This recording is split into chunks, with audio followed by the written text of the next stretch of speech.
Hello and welcome back to the KC Dota channel. Today we're chatting over predictions for the Western EU qualifiers for TI12. As you guys know from my last video on Southeast Asian predictions for TI qualifiers, you know I'm super hyped about this region, only had good things to say. If you're interested in that video, look at the link above. You can see my full bracket on SEA. But if not, you just want to get into the Western EU goodness, let's do the thing. Let's head right in. Let's start off with the main bracket out here. The first matchup is one of the easiest matches up to predict of this entire qualifier. Quest versus KZ team. Now, Quest is a team I rate the highest. In fact, not the highest in this qualifier. I think overall in the entirety of TI12 qualifiers, they're the best team competing. I think the only team that was in the same league I would have put there before the qualifier started was Aster. Obviously, that didn't pan out well for them. But Quest is, a truly great team in Dota 2 this year, especially in the second half. And I think if all goes according to plan, they should smash through this qualifier. But plans and results is not the same thing. Just ask Aster once again. But in the first matchup, they're easily going to smash through KZ team. KZ team finished third place in their DPC. In Div 2 EU, but they haven't been looking too hot. They struggled a bit in Betboom Dacha and stuff, but we'll chat about them more as we go through the bracket. Next matchup we have is Level Up versus Luna Galaxy. So this is also a kind of an interesting thing. You have Level Up who finished, Luna Galaxy who finished 7th in Div 1 DPC. We actually did see some matchups between these two teams as well at Betboom Dacha, where Level Up got the better of Level Up got the better of Luna Galaxy. So they are looking a bit of a stronger team. They got players like Tahak, Loranov and stuff there. Eastern EU representing the team, and they're just looking like the better team for now. I think they're one of the better teams in this qualifier, Level Up. So I think they're a team to keep an eye out on. Luna Galaxy, previously known as D2 Hustlers or D1 Hustlers, do have, bright spots. They did qualify for Div 1 DPC and stuff, but in recent times they haven't looked too hot. But you never know, it's a new patch in the qualifier. Everybody has fair chance, and I don't think they're a bad team. If they make an upset or something here, it won't be that big of a surprise. But for now, we're gonna go with Level Up in for this matchup. The next one is interesting. People probably going to be mad already seeing this. Entity versus Nigma Galaxy. Now, Entity is a team that has had a lot of hype around it. People have been rating them quite high and such. But for me, when I think about Entity, they are the definition of a mid team, right? They finished 5th, 6th, and 6th in the DPC. I think actually the first season they finished 4th. Sorry, correct me there. At Riyadh Masters, they never made it through the play-in section where they lost to OG and they decide a match. When I watch them, it just feels like watching really uninspired Dota. They are a good team, don't get me wrong, but they kind of feel like a gatekeeper team, right? If you're a really good team, you're going to beat them, but if you lose to them, you're probably not a good team. So that's where I kind of sit with them. They do have, some strong perks. I mean, the most out there in your face one is not even Watson being ranked 1 EU, which we'll talk about in just a second. It's Kariomi Pudge. If any team gives this man Pudge in the qualifiers, they deserve to lose straight up. Like, that shit is godlike. If you've never seen him play Pudge, go on YouTube and go look for Kariomi Pudge games, or look at any Entity replay where Kariomi is playing Pudge, and your mind's gonna be fucking blown, man. Then you also have Watson there, who is, rank 1 carry in EU, super good player, talented beyond his years, super hype guy, does carry super hard. It could be just the case of he's like, boys, I'm putting y'all on your back, let's go through this. And, that wouldn't be the most surprising thing. He is that good, but I ain't rating this team that high. Another plus side of them we can speak about as well is Invoker. It's kind of back, so Storm is a very good Invoker player as well. So maybe a lot of his heroes are going to come back into meta, which he's been struggling with, where it's been a universal patch and such for a while. Then it changed up a bit. So none of them really seem like Storm heroes, and he seems far from that form we saw last year at TI, where we know he can perform. And overall, this team, the biggest issue I have with them is that they don't really have a strong identity. The game plan is Watson carry me. Did we get Kariomi Pudge? they just don't seem like a great team to me, right? And I could be wrong, but I have a whole year's worth of data that backs this up. But again, it is a standalone qualifier. There is good players there. You never know what can happen. But they're not going through the first round in my bracket because the team I pick here is Nigma Galaxy. Now, if I'm going to flame Entity, I got to flame Nigma too. They've been trash. Hot fucking trash for years now. I've been huffing copium for this team since TI9. They should never have not made it to that TI, right? OG could have been knocked out of the fucking qualifier for TI9 that they went on to Dumpster and win and all that shit. TI10, again, huffing copium. They're going to go through. Or maybe I make a mistake, not TI9. Maybe it's TI10, TI11. I don't know. TI9, TI10, TI11. One of the TIs, right? They failed in 2 qualifiers, and the one they really should have went through. They've just not been good for like a really long time. They had Sumail in there. They had ATF in there. They had a lot of these big name players coming in and playing for the team. And it's just never amounted to anything grand, right? They've just struggled and struggled and struggled. They couldn't relive those glory days, despite the big name players coming to the team. But what they've done now is quite an interesting approach. So for the POS 1 and POS 2, Miracle has now, of course, taken a break. They've got Yuma to play POS 1, and they've got Mikey in to play POS 2. You guys might have seen Mikey play for Shopify Rebellion at one of the Dream Leagues or something like that. And I think this is a good mix of players, right? They started out playing this Bet Boom Dacha thing where it was like, I was like, okay, new team, new roster, tier 2 event, like the online qualifier stage. Maybe Nigma's going to go in a dumpster. I finally can have copium as a fan once again. And they look pretty shit, not going to lie. They started off like struggling against like one more. I think they lost to Namega. They went through lower bracket. But as I watched that tournament, right, as I kept on watching them in Bet Boom Dacha, they started getting better. Every single match, every single map they played, they started looking better and better. And I was like, holy, this, I'm seeing something. I'm seeing something here that I have not seen in Nigma for a long time, right? It's one, not just fresh ideas, because they always do crazy things. It's fresh ideas that are working. And 2, some young blood talent in the team. Like, when Team Liquid then picked up GH, we're like, who the fuck is this guy? Next thing you know, best POS 4 player in the world. And I feel like something similar is happening here in Nigma. Not like, as grand as GH or whatever, but you have these 2 guys come in, Mikey and Yuma. Mikey had a good showing on Shopify Rebellion, and this Yuma guy seems to be a super, super hard carry. Like, he really puts this team on his back. And I think at the end of the Bet Boom Dacha online qualifier, they were the best team in that whole online section by far. I mean, Level Up, for example, they dumpstered 3-0 in the grand finals.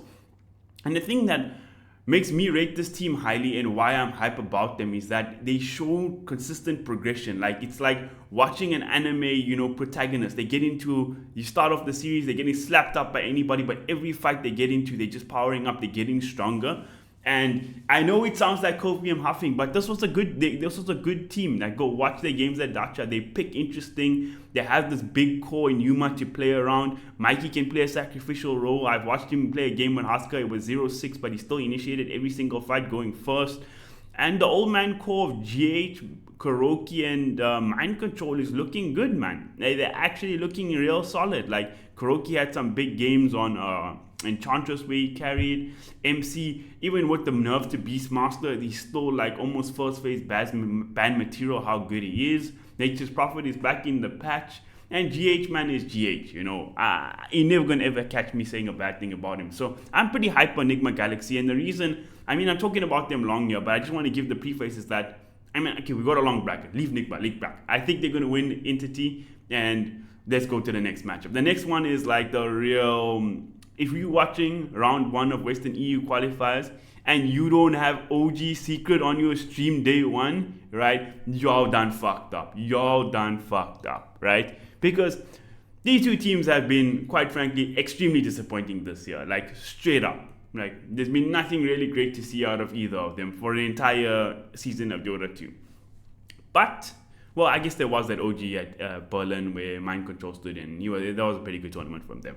But it's been disappointing. But when you get into a qualifier like this, 4 TI, everything on the line, that's when these teams sort of show up. That's when they bring their best, OG, arguably the best, crunch time pressure team in the history of the game. winning multiple major finals, only two-time TI champs and such. And talking about the two-time TI champ, they do have Seb returning. We laughed at Chinese retirement, but man, Seb is like, he's even goated on Chinese retirement. He retired, came back, retired, came back, retired, came back, like ping pong in a span of like a year, 5 times or 2 years. And he's back. They also got Kit Track now as well. I think those changes are okay. We did see OG play in Riyadh. It wasn't great. It really wasn't an impressive performance from them. They finished second last in group. In Dream League, it also wasn't good. I think obviously Tiger was there for a while and he's gone, so there must have been some internal conflict in the team or bad performances. A change needed to happen. I'm not too psyched about the changes. Obviously, Seb is always great to have back, but he's playing in 4 now. I don't know. I just haven't seen anything really special out of OG this year, and I honestly, I just gotta say, like, the anime bullshit has to be over now. Like, they can't keep getting away with this. Like, every single year, you think they're down and out, their team gets messed up, last minute roster changes for TI, and they come and they smash and they're better than everybody. And the plot armor has to end at some point, and hopefully it's goddamn now. Totally not a salty LGD fan. The competitors in this upper bracket quarterfinals here is Team Secret. Secret also have not had great results this year, right? They've been kind of underwhelming for most of the year. It's one of those puppy rebuilding years, I'd like to call it. But I do think with the introduction of FBZ to the team, even their performances in DPC, even though they're finishing like last place and stuff, there was a lot of games with the competitive. They took matches off Gaming Gladiators, off Tundra, off a lot of the top teams in Western EU. And also, when we see them play in international competition, it wasn't a bad showing at Riyadh Masters. They went through the play-in. They didn't quite. They actually made it to main stage. I don't know how far they went. Actually, let me check here. Yeah, at Riyadh Masters, they finished with a respectable 6-8 record in groups, finishing 5th and making it to the main event, where they did unfortunately lose to 9 Pandas, which is been one of the best Dota teams this year, at least top 6, top 8 team of the in the world at the moment. So no loss there, but I think the thing I like about Secret is you can see they're building to something, right? They have FPZ there. They got this whole new, it's the C in Western EU with Puppy captaining. I think in a high pressure situation, I'm always going to put give a lot of credit and put a lot of faith in a guy like Puppy. He's proven it time and time again. I believe he's never missed the TI. His record is on a line this year. And, again, it's a new patch. You got these heroes like Witch Doctor and stuff coming back, which is really good on, mind you. I don't know. I think Secret has something special in the making here, If you look at the rest of my bracket, maybe I'm going to sound like a fanboy, huffing copium, whatever, and be like super wrong. But the current way I'm reading this, I think Secret is going to be a really good team in this qualifier, and we'll see how it pans out in reality. Heading to the lower bracket, we got KZ team versus Into the Breach. Both Div 2 teams, not great performances from either of them. KZ team didn't have a great performance in Bedroom Dacha as well. And Into the Breach haven't played outside of the DPC, haven't played any official Dota, so that's always not a good sign for me. So I think I will give KZ team the advantage here, but I can't say I'm like an expert in tier 2 Western Europe Dota. So I don't know, it could go either way. I just want to talk about this part of the bracket. So Luna Galaxy going to lose to Level Up, or Level Up lose to Luna Galaxy. They get a bye here and can get to play KZ team in the next round. Like, this is such a nice part of the draw to be in, where on the other side you have like Entity, OG, Nigma, Secret, all there. In the next one, I would think Luna Galaxy do take it. They did show a bit more strength in KZ team in Bedboom Dacha and in the DPC, so that's what would give them there. Then we got Entity versus Alliance. They did look a bit better with Pablo joining, as opposed to, Pablo there before. Obviously, they're playing different roles and such, and I think Pablo is just comfortable in that team. But I still, Alliance, we're going to shit on Nigma for not being relevant for the last 2-3 years. I mean, Alliance, we're going back like 7-8 years now, it feels like. And yeah, they just don't, there's nothing really good I have to say about them. Shout out my boy, Arthur Dora. But yeah, if they pull an upset or a surprise or whatever, I'll cheer for the Rat Dota boys, the originators. But I don't see them beating Entity. As much as I spoke about Entity above the things I'm not happy with in the team, they still are. Like I said, a gatekeeper team. If you're not a good team, you're not going to be beating Entity, and I don't think Alliance are a great team. So Entity should go through there. The next one, we've got OG versus Ancient Tribe. Again, I don't think OG is going to be losing in the first part of the qualifiers. Like, they're not going to lose in their first match in lower bracket. So I do expect OG to make it through there. OG versus Entity, this one, I don't know if I'm comfortable with, right? Maybe I said stop the plot armor, stop the anime bullshit, etc. But I do have OG to go past Entity. Entity have been a little bit, it's kind of been mixed, fifth place finishes for OG, sixth place finishes for Entity, 1 fourth place finish for OG, 1 fourth place finish for Entity in the DPC. They've both been underwhelming at international competition this year, but OG did have that one good tournament at Berlin, which I think maybe has some credence here. And I think Kitrak was standing in for them there as well. Obviously, MC was the star of that show. Let's go, Mind Control. But yeah, I'm gonna give it to OG in this matchup. So yeah, that's that for the first part of the bracket. Let's go into the next. For the next part of the bracket, we're gonna go back up to the top again. Quest versus Level Up. There's no way Quest lose that game. Like, again, Quest is by far the best team in this qualifier. Doesn't mean they're gonna make it through, qualify guaranteed winners and stuff, but I don't think they're going to lose to Level Up. So I anticipate even a 2-0 there from Quest to make it to the upper bracket final.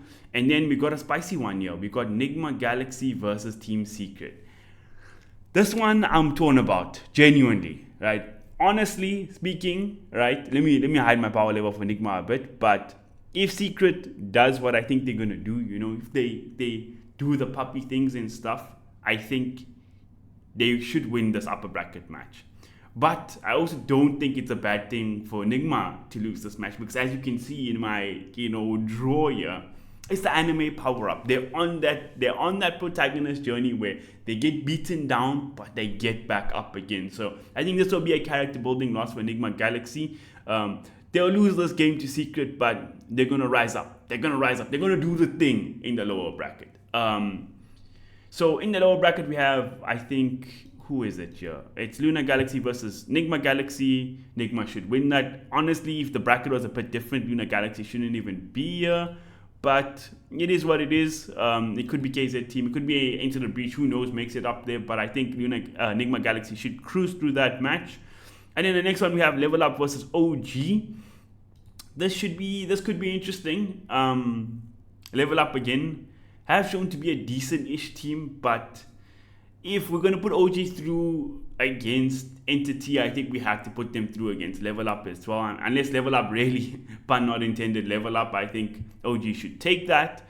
But then, we got anime teams, Nigma, OG playing against each other. I'm going to give it to Nigma here. I'm going to give it to Nigma Galaxy. I think I'm a believer in this team. And I think again, they're going to take that loss to Secret and they're going to rise up and be even better in the lower bracket, We've got that whole Kuroki, I'm a garbage man sort of vibes. We know it, we've heard it, we've seen it. Let's get into the big portion of this. Let's get into the main stuff. Now we get into the real high portions of the predictions where I really start going wild here, alright? Upper bracket final, Secret versus Quest. Now, I spoke highly of Quest throughout the year, or at least in the second half of the year. I've rated them super highly. I really think they have been one of the best teams in the world and show potential to be like legitimately the best team, right? But they've had some drama. Amar the Effa was there. He was given a lot of the credit for carrying them because when he joined, they really started showing obscene success. Then he left. Malik stood in for them at Riyadh. At Riyadh, they were just as good even without Amar. They looked really solid. They've been a genuinely elite team this year. With Secret, they've been trash. They've been trash the whole year. Like I said, guys, they've been trash, right? But TI qualifiers is different from any other event. It's different from, a large portion of being at TI, the groups and the early, like the group stage of TI. TI qualifiers is brutal. Yes, there's 2 slots here for upper bracket, but the pressure to make it to TI through a qualifier is insane. Look at China, for example. Aster was the best team all year in China. Well, after LGD or right there was LGD, right? But in the qualifier, they faltered. They lost to Extreme Gaming, who I didn't see them lose to like almost the whole year. And then they went out to Bright, right? If they lost to Azure Ray in the finals, Astor, I mean, there's nothing to say about it. That's just Dota. That's just Dota, right? But they lost to teams that they are way better than, right?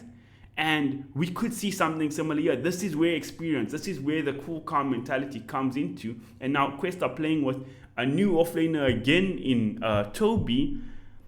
I think Secret is on the mentality point of view, on the having the temperament to play in TI qualifiers. I think Secret have that advantage. I really do, because this is a young, hot-headed team. Even at Bali, they could have made the grand finals.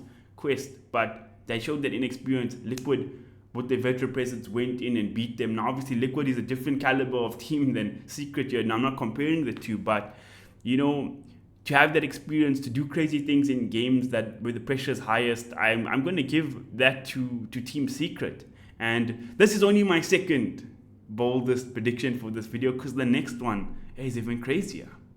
Because the last team I have filling the bracket to qualify to TI, this is the full copium prediction I've done here, is Nigma goddamn Galaxy. Quest, right? There's two ways this qualifier can go. Quest dumps this through this entire thing, which is the likelihood. That is the likely one. That's the one that should happen, right? They're better than all these teams. By far, they should get in here, smash through it. Maybe one legacy slot left for Secret or Nigma or OG or Entity or whoever, right? It should be a mediocre pass through there. But I don't believe mediocre teams can make it to TI through qualifiers. No, not in competitive ones at least. And this is a competitive one. And look, if you coming to the lower bracket for Quest, right? If I said they couldn't handle the pressure of being in the upper bracket final, right? If they win that match, easy peasy, it's done, dusted. Cool. Do not this whole bracket, throw it in the garbage, right? But if they lose that match, like I say here, and they play up against Nigma, Karaoke, GH, MCD, big game players, love playing from behind, do crazy things in matches, to throw games sometimes as well. Don't get me wrong. I think it could happen. I'm huffing this copium, right? As a Nigma fan, I said I'll never do it again like 5 times in my life, but I'm here. I'm a believer. In human we trust. Let's go, garbage man.